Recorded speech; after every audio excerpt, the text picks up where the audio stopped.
జై శ్రీరామ్. సనాతన ధర్మంకి అందరికీ కూడా స్వాగతము.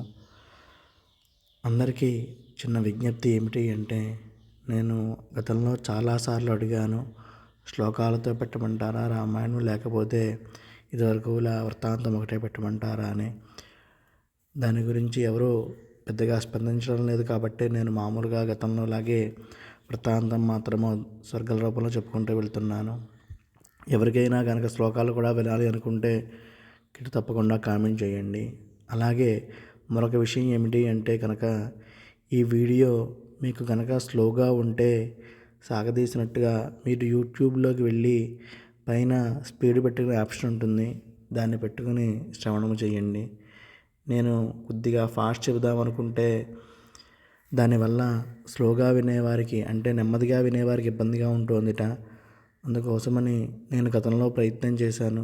నేనే కొంచెం వీడియో ఫాస్ట్గా చెప్పడం కానీ లేదా స్పీడ్ పెట్టడం కానీ చేసి పెడుతుంటే అది సరిగ్గా కుదరటం లేదు. దానివల్ల ఎవరైనా కనుక యూట్యూబ్లోనే ఆప్షన్ ఉంది, అది పెట్టుకుని వినండి. ఇక శ్రీమద్ రామాయణము బాలకాండ 43వ సర్గ. ఓం శ్రీ మహాగణాధిపతయే నమః. శ్రీ మహాసరస్వత్యై నమః. శ్రీ గురుభ్యో నమః. హరి ఓం. ఓం శుక్లాంబరధరం విష్ణుం శశివర్ణం చతుర్భుజం ప్రసన్నవదనం ధ్యాయేత్ సర్వవిఘ్నోపశాంతయే. అగజానన పద్మార్కం గజాననమహర్నిశం అనేకదం తం భక్తానాం ఏకదంతముపాస్మహే. వక్రతుण्ड మహాకాయ కోటిసూర్యసమప్రభ నిర్విఘ్నం కురు మే దేవ సర్వకార్యేషు సర్వదా. ఓం శుక్లాం బ్రహ్మ విచారసార పరమాం ఆద్యాం జగద్వ్యాపినీం వీణాపుస్తకధారిణీమభయజాడ్యాంధకారాపహాం హస్తే స్ఫాటికమాలికాంచ దధతీం పద్మాసనే సంస్థితాం వందే తాం పరమేశ్వరీం భగవతీం బుద్ధిప్రదాం శారదాం.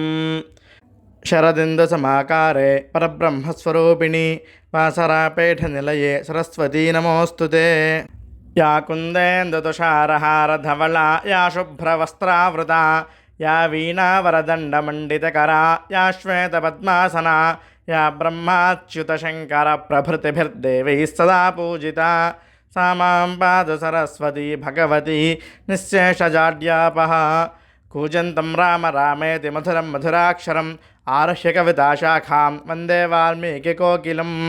గోష్పదేకదవారాశం వశికీకృతరాక్షసం రామాయణ మహామాలారత్నం వందే అనిలాత్మజం.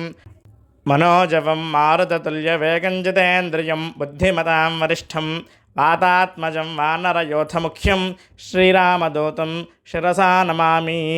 బుద్ధిర్బలం యశోధైర్యం నిర్భయత్వమరోగతాం అజాడ్యం వాక్పటుత్వం చ హనుమత్స్మరణా భవేత్. వైదేహీ సహితం సురద్రుమతలే హైమే మహామండపే మధ్యే పుష్పకమాసనే మణిమయే వీరాసనే సుస్థితం. అగ్రే వాచయతి ప్రభంజనసుతే తత్వం మునిభ్యః పరం వ్యాఖ్యాతం భరతాదిభిః పరివృతం రామం భజే శ్యామలం. నమోస్తు రామాయ సలక్ష్మణాయ దేవ్యై చ తస్యై జనకాత్మజాయై. నమోస్తు రుద్రేంద్రయమానిలేభ్యో నమోస్తు చంద్రార్కమరుద్గణేభ్యః. ఓం శ్రీ గురుభ్యో నమః. హరి ఓం. భగీరథుని తపస్సుకి మెచ్చి బ్రహ్మదేవుడు ప్రత్యక్షమయ్యి వరం ఇచ్చారట.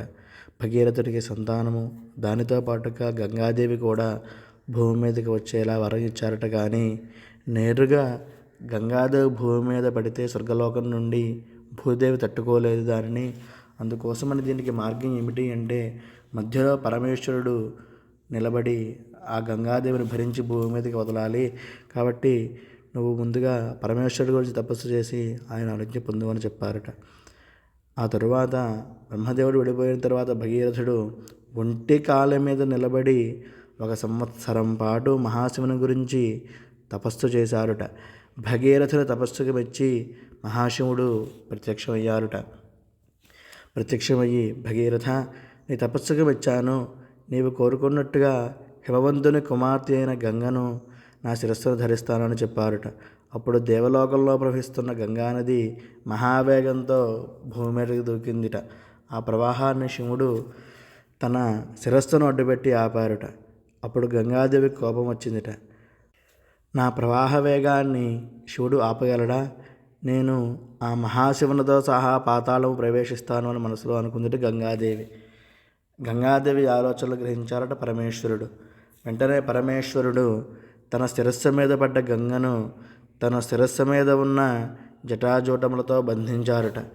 ఆ తరువాత గంగాదేవి ఎంత ప్రయత్నించినా కూడా ఆ జటాజూటంలో నుండి బయటికి రాలేకపోయిందిట. తరువాత ఆకాశం నుండి బయలుదేరిన గంగ భూమి మీదకి రావటం లేదు ఏమిటా అని కారణం తెలియక భగీరథుడు కలత చెందారుట. మరలా పరమేశ్వరుడు గురించి తపస్సు చేశారట. భగీరథుని తపస్సుకు సంతోషించిన పరమేశ్వరుడు గంగాదేవిని బిందు సరోవరం అనే ప్రాంతంలో భూమి మీదకి విడిచిపెట్టారట.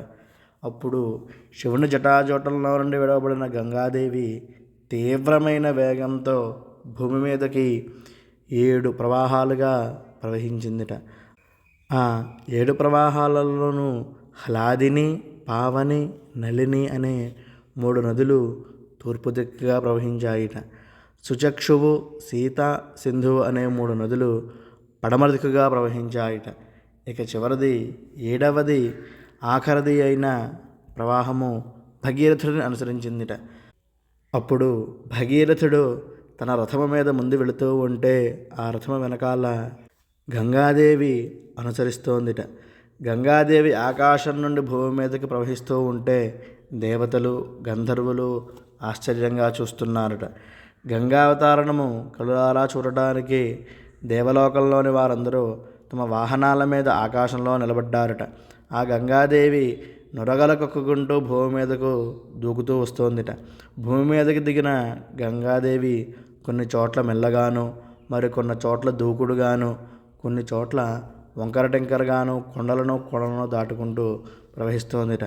ఆ గంగానది మొదట ఆకాశం నుండి మహాశివుని శిరస్సు మీద పడి అక్కడ నుండి భూమి మీదకి తన నిర్మలమైన జలాలు ప్రవహింపజేస్తోందిట.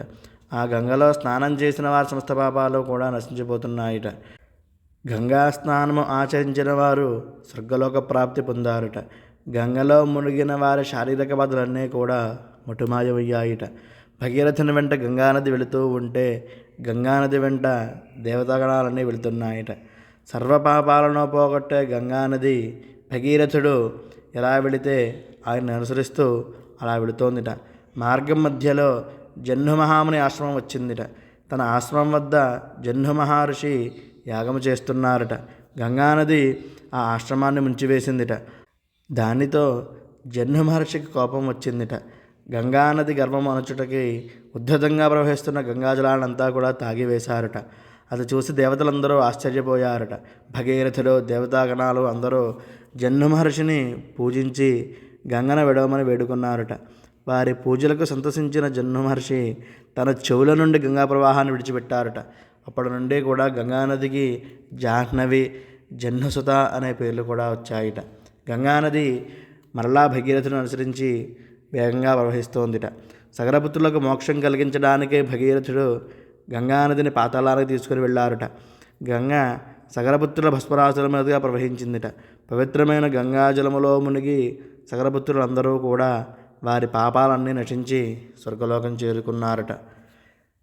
అలా గంగాదేవి భూమి మీదకి వచ్చిందిట.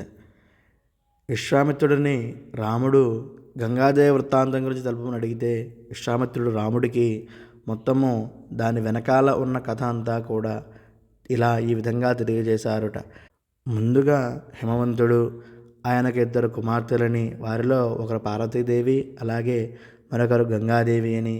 ఆ తరువాత సగర చక్రవర్తి గురించి, ఆయన యొక్క పుత్రుల గురించి మొత్తం సవివరంగా తెలియజేశారట విశ్వామిత్రుడు రాముడికి.